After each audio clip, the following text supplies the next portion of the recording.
I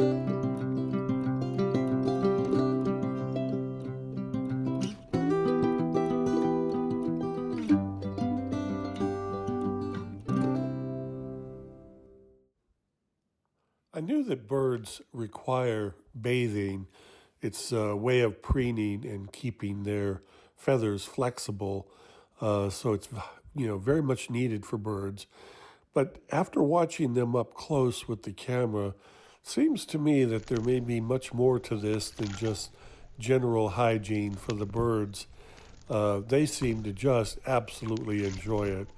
I swear it looked like they were having a pool party as a group of sparrows and finches spent quite a bit of time in the bird bath while I had the camera recording away. I moved the camera over so I could get a up close view, and the birds were just having a ball.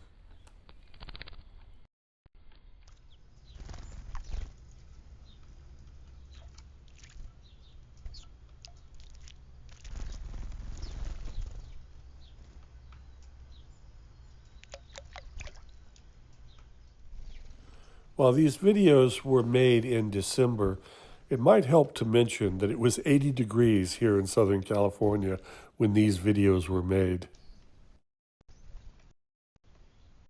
My bird bath is made of concrete, and I think that's the preferred material as it gives the birds good grip when they're using it. Glass and highly uh, glossed ceramic tile can sometimes be too slippery. Replace the water once every day with about a quart and a half. You want to keep the water level at about 2 to 3 inches. This is enough for the sparrows and finches to get their head underwater, but not so much for the titmouses to be able to use it.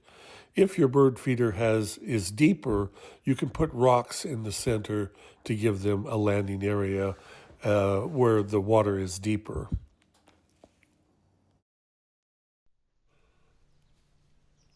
And sometimes you don't need a bath, you just want a nice drink of fresh water.